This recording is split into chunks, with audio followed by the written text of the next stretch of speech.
Hello friends, स्वागत है आपका मेरे एक और नए वीडियो में। आज मैं अपने इस वीडियो में आपके लिए लेकर आई हूँ बेसिक टर्म्स ऑफ अकाउंटिंग के एमसीक्यूज़। ये जो एमसीक्यूज़ हैं ये आपकी 11th क्लास में हेल्प करेंगे।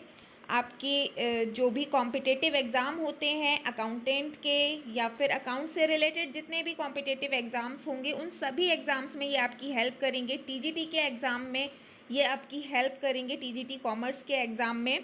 तो चलिए बढ़ते हैं, अपना वीडियो आगे की तरफ बढ़ाते हैं। वीडियो आगे की तरफ बढ़ाने से पहले मैं आपसे एक रिक्वेस्ट करना चाहती हूँ, प्लीज़ मेरे चैनल को लाइक एंड सब्सक्राइब ज़रूर करें। तो चलिए अब आगे बढ़ते हैं। हमारा पहला क्वेश्चन है long term assets without any physical existence but possessing a value are called.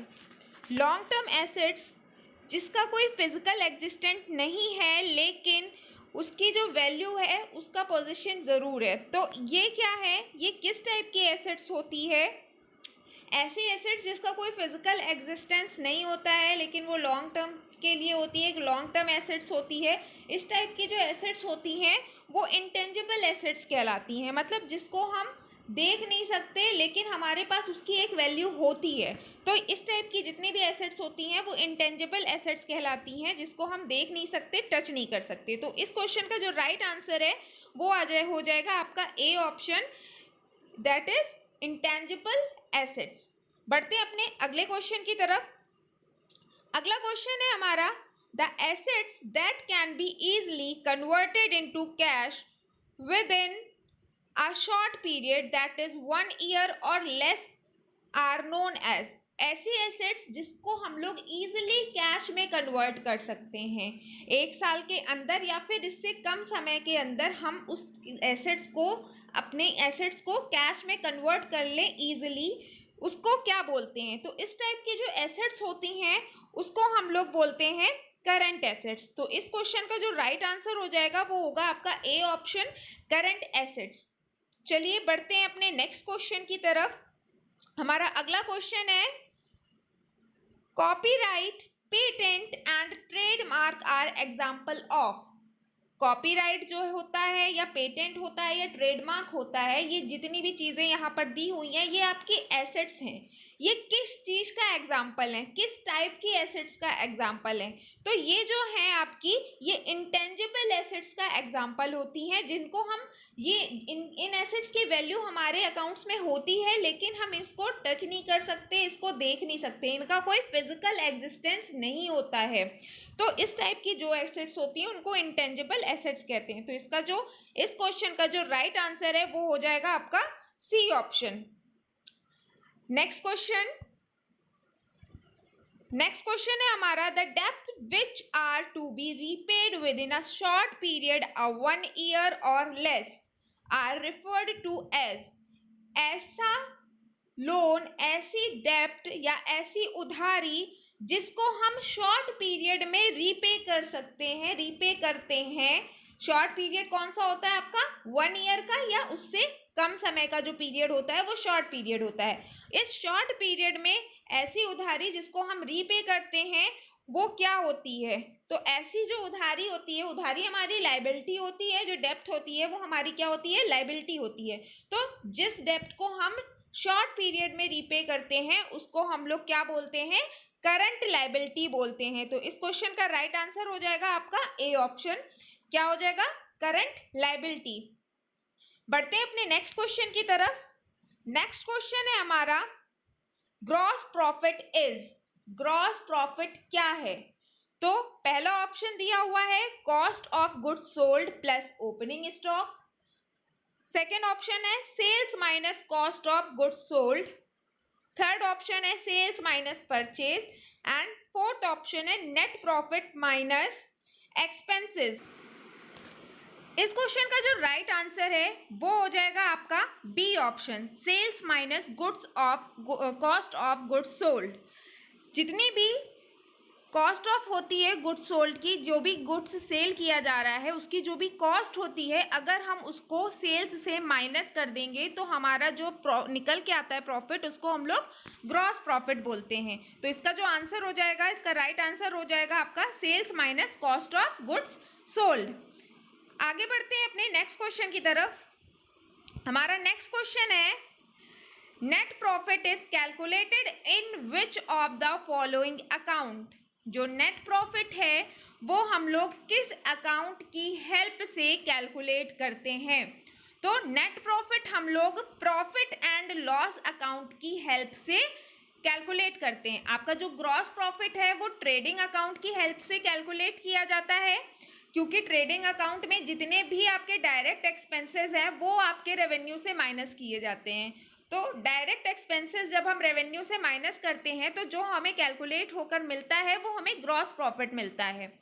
वहीं अगर हम लोग डायरेक्ट एक्सपेंसेस के साथ साथ इनडायरेक्ट एक्सपेंसेस को भी माइनस कर देते हैं तो जो हमें मिलता है वो क्या मिलता है? नेट प्रॉफिट मिलता है। तो प्रॉफिट एंड लॉस अकाउंट में जितने भी एक्सपेंसेस हम यूज करते हैं वो हमारे इनडायरेक्ट एक्सपेंसेस होते हैं। तो हमें नेट प्रॉफिट किस अकाउंट से कैलकुलेट होकर मिलता है? प्रॉफिट एंड लॉस अकाउंट से कैलकुलेट होकर मिलता है। तो इसका जो राइट आंसर है वो हो जाएगा आपका ए ऑप्शन।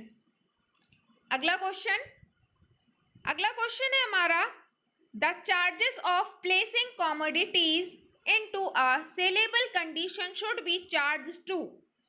ऐसे चार्जेस जो हमारी कॉमोडिटी को सेलेबल कंडीशन तक, मतलब सेल करने के लायक बनाते हैं, उन चार्जेस को क्या बोलते हैं या उन चार्जेस को किस में हम लोग दिखाते हैं? तो ऐसे जो चार्जेस होते हैं जो हमारी कॉमोडिटी को सेलेबल बनाते हैं, मतलब कि हमने उसको मैन्युफैक्चर कर लिया, कॉमोडिटी जो भी है उसको मैन्युफैक्चर कर लिया, फिर उसके बाद में जो भी उसकी पैकेजिंग होती है या फिर उसको सेल करने की कंडीशन तक पहुंचाना, उसकी पैकेजिंग करना, उसकी लेबलिंग करना, ये सारे जो खर्चे होते हैं, ये सारे जो चार्जेस होते हैं, इसको हम लोग किस में दिखाते हैं? P&L अकाउंट में दिखाते हैं, प्रॉफिट एंड लॉस अकाउंट में दिखाते हैं। तो इसका जो राइट आंसर है वो हो जाएगा बी ऑप्शन। नेक्स्ट क्वेश्चन है हमारा, if you want to ensure that your money will be secured if checks sent are vested in the post, you should।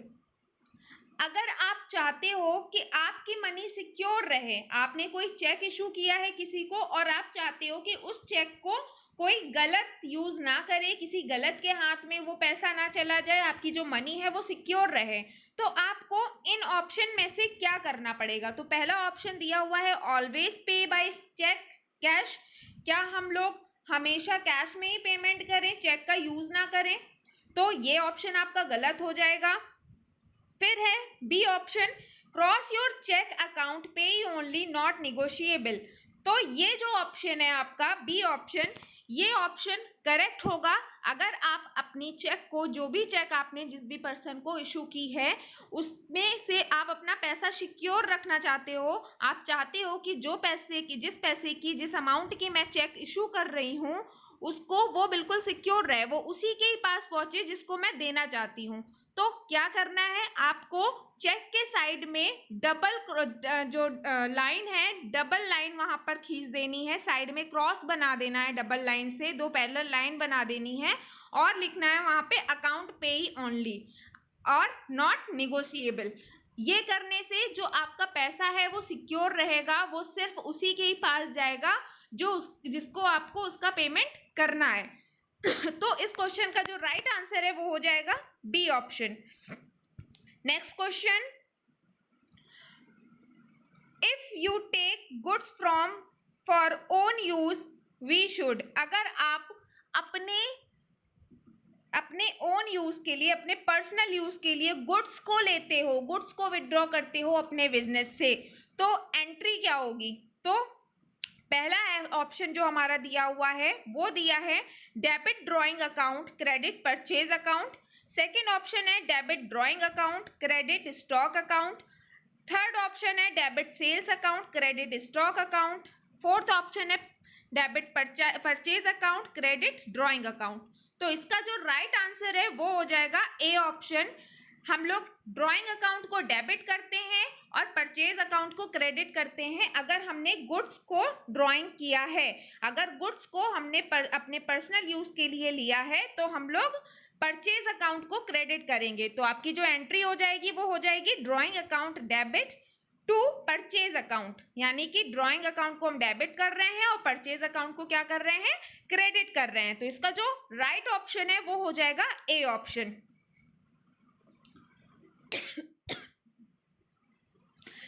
अगला क्वेश्चन है हमारा, out of the following assets which one is not an intangible assets. अभी मैंने आपको बताया था कि intangible assets कौन सी होती हैं, ऐसी एसेट्स जिनका कोई फिजिकल एग्जिस्टेंस नहीं होता है वो हमारी इंटेंजिबल एसेट्स कहलाती हैं। तो इन एसेट्स को, इसमें से जो भी आपके ऑप्शन दिए हुए हैं इनमें से हमें पहचानना है कि कौन सा ऐसा ऑप्शन है जो इंटेंजिबल एसेट्स नहीं है। नॉट लगा हुआ है तो नहीं है, यही चूज करना है। तो पेटेंट जो होता है ये हमारी इंटेंजिबल एसेट्स होती है।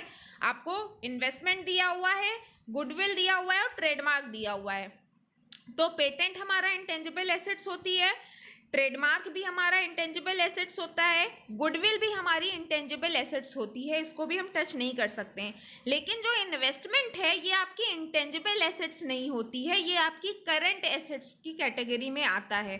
ठीक है, जो भी आपका शॉर्ट टर्म इन्वेस्टमेंट होगा ये आपकी करंट एसेट्स की कैटेगरी में आएगा। तो इसका जो राइट आंसर है वो हो जाएगा आपका इन्वेस्टमेंट, बी ऑप्शन इसका राइट आंसर हो जाएगा। तो ये थे कुछ आज के बेसिक टर्म्स ऑफ अकाउंटिंग के कुछ क्वेश्चंस।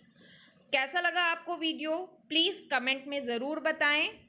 आपको और भी अगर इस टाइप के वीडियोस चाहिए तो प्लीज़ लाइक और सब्सक्राइब ज़रूर करें। Thank you.